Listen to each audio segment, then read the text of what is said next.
Saudara-saudara, kita lanjutkan pembahasan kita. Ya. Shaolin yang terkenal itu satu hari kedatangan seorang pemuda yang luka. Dan karena dia dianggap sebagai orang yang jahat oleh pemerintahan saat itu kan. Nah, dia ketika dikejar-kejar, dia menyelamatkan diri, masuk ke Shaolin Temple itu kan. Nah, lalu disembunyikan oleh para biksu itu kan.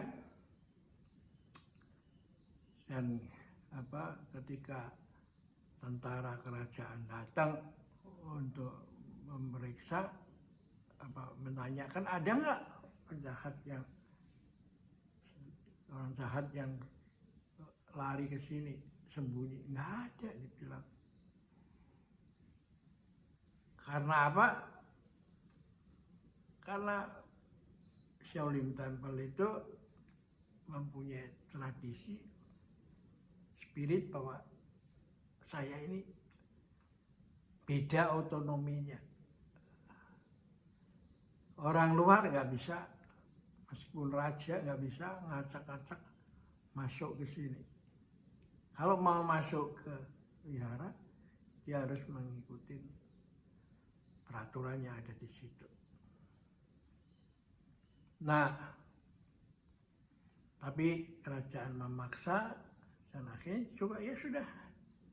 Kalau nggak percaya lihat, kita nggak menyembunyikan penjahat. Nah, setelah dicek nggak ada, rajanya pergi. Untuk pasukan kerajaan itu pergi, dan yang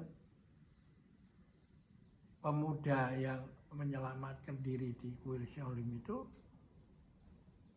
kemudian bisa mendirikan dinasti yang disebut dinasti Tang ya. Ya, dia mengalahkan dinasti yang berkuasa yang eksis waktu itu dan mendirikan dinasti Tang. Nah, dinasti Tang ini nanti ada cerita selanjutnya, perjalanan ke barat, mengutus adiknya untuk ke India mengambil kitab suci ya, di Nalanda itu ya. Nah, lalu tadi diberangkat Bodhidharma di India, turunan ke-28 dari Siddhartha, lalu melakukan perjalanan ke timur menuju kuil Shaolin itu ya. Jadi informasi ini ini bukan cerita sejarah, tapi ini informasi cerita silat kan, benar.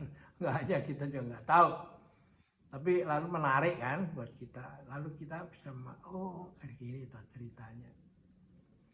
Jadi antara Shaolin dan Wutang itu, Tio Samhong tadi mendirikan setelah dari Shaolin menyelamatkan Shaolin, terus dia pergi mendirikan mengembangkan ilmunya di Gunung Wutang gitu ya. Jadi Shaolin dan Wutang ini kemudian bersatu gitu. Jadi ya lalu menghasilkan sesuatu perkembangan yang sampai sekarang terus terjadi sampai pada saat ini. Kalau you datang ke Shaolin, di sana ada training center, ya toh, mana pemuda-pemuda dari seluruh dunia belajar ilmu Shaolin Temple dari Shaolin toh, dan juga di Wutang ada kursus-kursus juga, kungfu, tai chi dan segala macam, meditasi apa segala.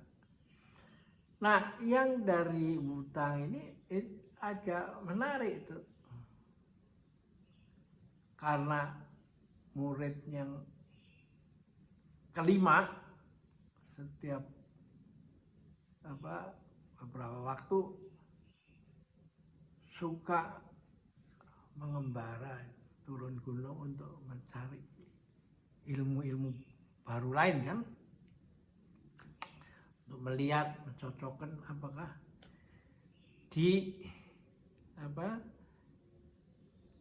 ada yang di dunia itu pasti ada yang lebih tinggi kan, gitu.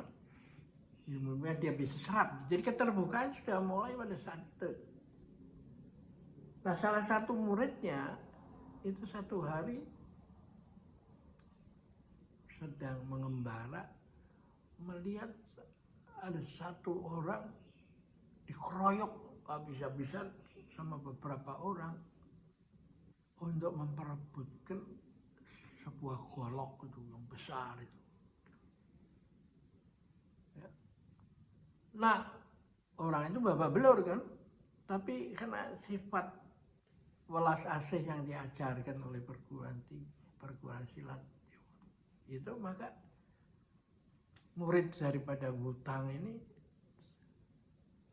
membantu membela supaya yang lemah itu tidak ditindas dan dikeroyok oleh yang kuat.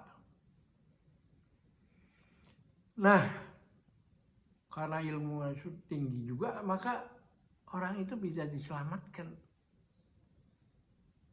Penjahatnya pada lari, nah dia dituntun, digendong sama si murid dari Shaolin, dari Wutang ini, dan dia membawa pedang yang setelah ditaruh di tempat yang aman, pedangnya dikembalikan itu, pedang yang diperebutkan itu. Dia bilang, inilah, oke, ini kamu punya barang, saya kembali. Ini selamat nggak? Dia bisa direbut orang, ini kamu buat. Dan dia lalu, karena saya masih ada perjalanan, punya rencana yang lain gitu. Nah, si pemegang senjata itu kaget. Karena dia pikir si murid dari Wutang ini adalah orang yang lain lagi yang juga datang untuk memperebutkan pedang. Ya. Pedang itu kan, pedang yang namanya Tolyongto. Kalau orang memegang itu dianggap sebagai semua dunia Kang Ao hormat sama dia. Dia menjadi orang nomor 1 di dunia Kang Ao. Kalau di kita ini orang yang paling kaya di dunia, menjadi urutan pertama di majalah Forbes itu, Jadi Remelomo itu dia bikin wahnya kan mengambil pedang, malah dibalikin. Nah, dari sinilah nanti muncul cerita yang menarik, yaitu versi kisah antara pedang langit dan golok Komodo Naga. Ya, kita akhirin dulu, nanti kita lanjutkan lagi sehingga Anda bisa gayeng nonton ini, karena paling kalau bisa 10 menit ya. Slide ini saya bikin lah supaya orang sambil tiduran bisa dipakai untuk mendengarkan kan ya. Oke.